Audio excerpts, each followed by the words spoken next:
Hello అండి. అందరికీ నమస్కారం. అందరూ ఎలా ఉన్నారు? అక్షయ తృతీయ ఈ ఏప్రిల్ నెలలో ఎప్పుడొచ్చింది? ఈ రోజుకున్న ప్రాముఖ్యత ఏంటి? ఈ రోజు నిజంగా బంగారం కొనాలా లేదా? ఈ రోజున ఏమి చేయాలి? ఈ రోజుకున్న విశిష్టత ఏంటి? అన్నీ కూడా ఈ వీడియోలో అయితే తెలుసుకుందాం. అక్షయ తృతీయ వైశాఖ మాసంలో శుక్లపక్షంలో తదియా నాడు చేసుకునే పవిత్రమైన పండుగ. అక్షయ అంటే ఎప్పటికీ తరగనిది.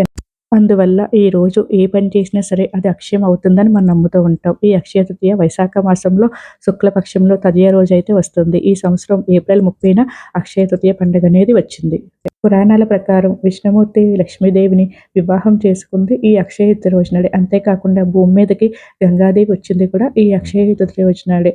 అంతేకాకుండా పరమశివుడు వాహనమైన నందీశ్వరుడు జన్మించింది కూడా ఈ అక్షయ తృతీయ రోజు నాడే. అంతేకాకుండా పరమశివుడు అనుగ్రహంతో కుబేరుడు నవనదులకి, సంపదలకు ఆధిపత్యాన్ని స్వీకరించింది కూడా ఈ అక్షయ తృతీయ రోజు నాడే. అంతేకాకుండా వేదవ్యాసుడు మహాభారతాన్ని వినాయకుడికి చెప్పి మహాభారతాన్ని మొదలుపెట్టిన రోజు కూడా ఈ అక్షయ తృతీయ రోజు నాడే. అంతేకాకుండా కాశీ అన్నపూర్ణాదేవి జన్మించింది కూడా ఈ అక్షయ తృతీయ రోజు నాడే.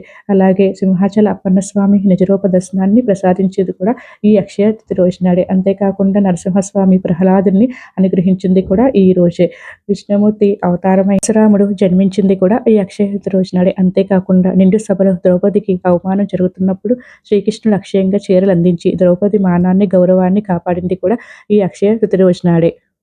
పేదరికంలో ఉన్న కుచేలుడు శ్రీకృష్ణుడి అనుగ్రహంతో ధనవంతుడిగా మారింది కూడా ఈ అక్షయ తృతీయ రోజు నాడే. అంతేకాకుండా మహాభారతంలో ధర్మరాజు అక్షయ పాత్రను దక్కించుకున్న రోజు కూడా ఈ అక్షయ తృతీయ రోజు నాడే. ఈ అక్షయ తృతీయ తిథి వచ్చి ఏప్రిల్ 29 8:36 నుండి ప్రారంభమై ఏప్రిల్ 30 సాయంత్రం 6:20 వరకు అయితే ఈ తదియా తిథి అనేది ఉంటుంది. ఈ రోజున విశేషంగా బంగారం కొనడం చాలామంది చేస్తుంటారు. కానీ ఎక్కడా కూడా బంగారం కొనాలని అయితే నియమం ఏమీ లేదు.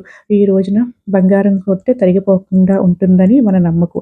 ఈ రోజున సిరులు కురిపించే శ్రీ మహాలక్ష్మిని విశేషంగా పూజిస్తే మన సంపద అక్షయం అవుతుందని మనం నమ్ముతూ ఉంటారు. ఈ రోజు పూజా సమయం వచ్చి ఏప్రిల్ 30 బుధవారం 5 గంటల నుంచి 7:30 వరకు, తిరిగి 9 గంటల నుండి 10:21 వరకు అయితే చాలా మంచిది. ఈ రోజున బంగారం కొంటే లక్ష్మీదేవి తమ ఇంట్లో ఉంటుందని, బంగారం వృద్ధి చెందుతుందని ప్రజలు నమ్ముతూ ఉంటారు. కానీ పురాణాల్లో ఎక్కడ కూడా ఈరోజు బంగారం కొనమని అయితే చెప్పలేదు. కానీ కొనాలనుకున్న వారు ఈ రోజున ఏ టైంలో అయినా సరే బంగారాన్ని అయితే కొనుక్కోవచ్చండి. అలాగే ఈరోజు లక్ష్మీనారాయణని పూజిస్తే విశేషమైన ఫలితాలు లభిస్తాయి.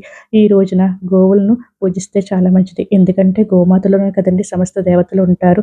ఈ రోజున గోపూజన చేయడం వల్ల విశేష ఫలితాలు మనకు లభిస్తాయి. ఈ రోజున ఏం చేసినా సరే మనకు ఆ పుణ్యఫలం అక్షయం అవుతుంది కాబట్టి ఈ రోజు కుదిరితే గోవుకి పూజ చేయడం, గోగ్రాసం తినిపించడం మంచిది. అలాగే ఈ రోజున కుదిరితే అన్నదానం చేయడం, లేకపోతే ఛత్రదానం చేయడం అంటే గొడుగులను దానం చేయడం. అంతేకాకుండా ఎండాకాలం కాబట్టి ఈ రోజు విశేషంగా మజ్జిగను దానం చేయడం, కుదిరితే చలివేంద్రాలు ఏర్పాటు చేయడం చేస్తే గనక విశేషమైన పుణ్యఫలాలైతే ఈ రోజున లభిస్తాయి.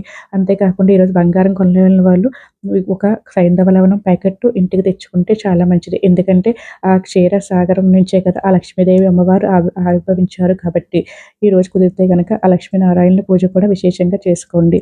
ఇదండి ఈ వీడియో. నా వీడియో నచ్చితే గనక ప్లీజ్ లైక్ చేయండి, షేర్ చేయండి. Thank you for watching. మరొక వీడియోతో మళ్ళీ కలుద్దాం.